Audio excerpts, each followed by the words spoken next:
Quarantine by LancasterBomber.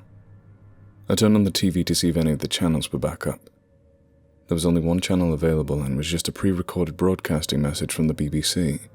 It was urging everyone who values their safety to not be outside after sunset.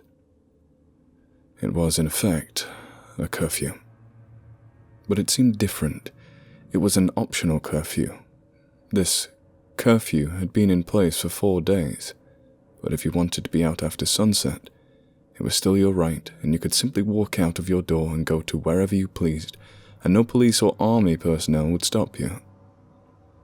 I, and everyone I knew, didn't have the faintest idea what was going on. The internet was not working, the phone lines were dead, and we couldn't get a signal on any mobile phone throughout the city.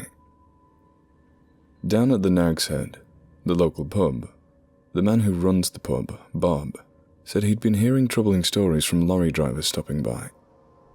He said, "If half the stories I've been told are true, then something very bad is happening. Families disappearing on a regular basis in this country. Not just the city. Some say there's something going around killing entire families, and the army are just simply arriving afterwards to try and capture the thing and remove any evidence of the deaths, as to not cause a panic to the county. Others say the government's turned into a dictatorship and is now assuming totalitarian rule. But there's one thing that all the drivers are saying that seems to match, and that's that the entire county of Cambridgeshire has been quarantined. Nobody can get in or out without proper authorization." "Why would they quarantine us?" I said. "Who knows? Maybe there's a new virus going around that's originated here and they want to prevent it spreading." "No, that can't be why. If it was just a virus, then why go through the hassle of shutting down all the TV and broadcast stations? And that doesn't answer why they don't want us going outside after nightfall. This is something far worse, unfortunately, I think." 3 days later, the curfew had been going on for a week. I heard screams from my neighbour's house last night, but I assumed it was just an argument that had taken a bad turn. I didn't want to intervene in their affairs.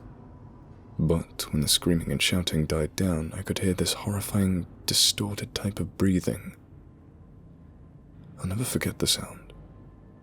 No human could ever breathe like that.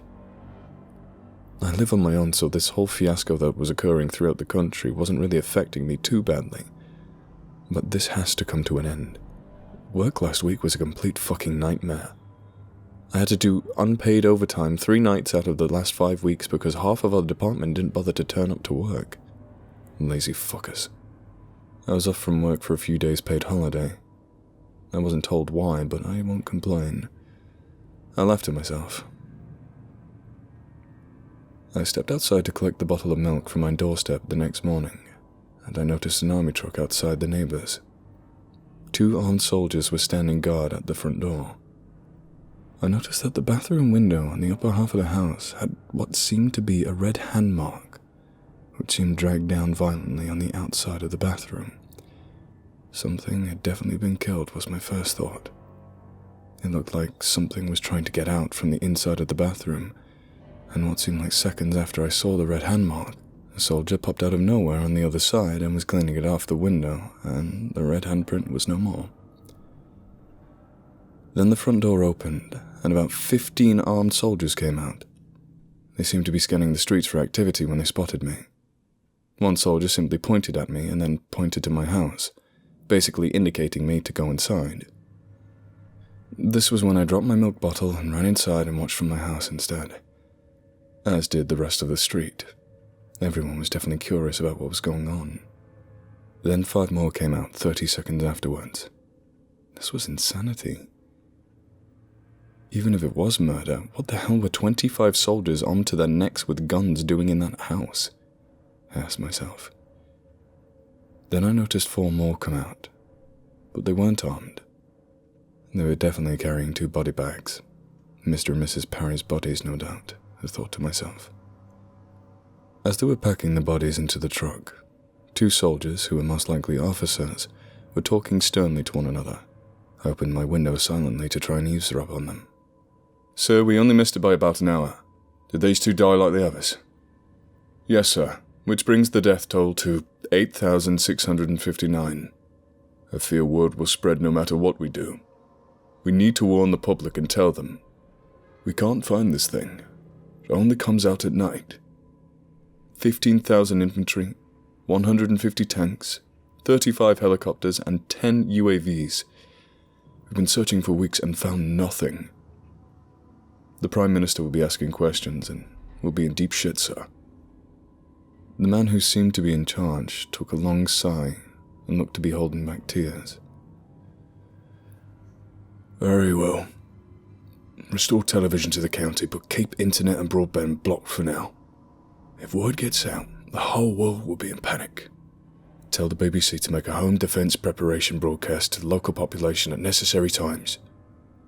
They'll need to be warned. Yes, sir. Then they boarded the truck and they were gone. What the fuck? I whispered. What the fuck is happening? This wasn't any virus or military takeover. Something is in this county, in this city, and that's the reason the families are disappearing. That officer said the thing had killed over 8,000 people. It was only now that I realized the seriousness of everything. How could something kill 8,000 people and have the whole country searching for it and not be caught? I now refused to leave my house. I had enough supplies to last me a month anyway. Surely it would all be over by then. Then the TV went from its pre-recorded broadcast to an actual live recording. The newswoman said, "There is currently an unknown person or thing that is terrorizing the city of Peterborough. And civilians living in this city should be noted that all shops and public services are closed and that everyone should avoid going outside their home at any time of the day unless absolutely essential. For your own safety, gather necessary supplies and board up all your windows, lock your doors and block any way into your house.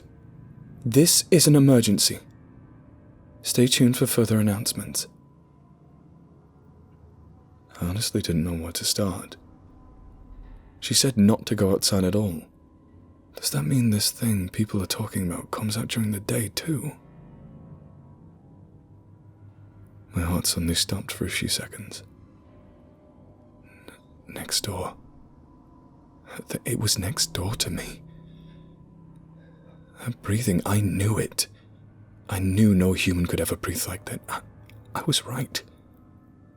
If that thing was only a few meters away from me, roughly 10 hours ago, then it still might be in the area. It was 6:49 p.m., so nightfall was only an hour away. I needed to secure my house. I went outside to the back garden shed to gather necessary tools and boards for the windows. In my back garden, you can see for miles into the countryside. It seemed as the sun in the sky was declining in the horizon, it was getting darker, and that very same darkness seemed to be creeping towards my house, slowly. I felt uneasy, as if by the time the darkness reached my house, it would bring with it something horrible. You're being paranoid, I said to myself, and went back inside. The house wasn't going to board itself. I started at the upper half of the house first, which took about 30 minutes. It was nearly 7:30 p.m., and it was a lot darker than it usually was at this time. I paid it no mind. The upper half of the house was secured, so now it was time for downstairs. I started with the front side first, as if knowing where that thing was going to come from. It'd probably come through the damn door, manners and all, I joked to myself, loosened the silent tension. Now for the back of the house, which consisted of 2 windows and a back door. The 2 windows were done easily enough, and now I had time to confirm my safety for the night. The back door, which I was only too eager to do, seeing as it was practically pitch black outside. Hammering the final wooden plank to the door, sealing it off from the rest of the world. I feel a sense of self-pride. Now nothing can get in, I say to no one in particular. Then, I heard that heavy, distorted breathing clear as day right behind me. In an almost disembodied voice, it said, "Who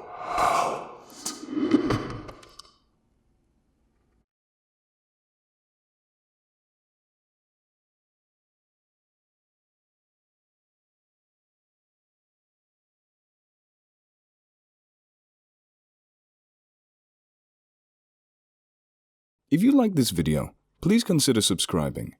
And if you're an animal lover like me, please consider donating to the World Land Trust, a charity that aims to help wildlife through buying land, preventing development, and helping endangered species.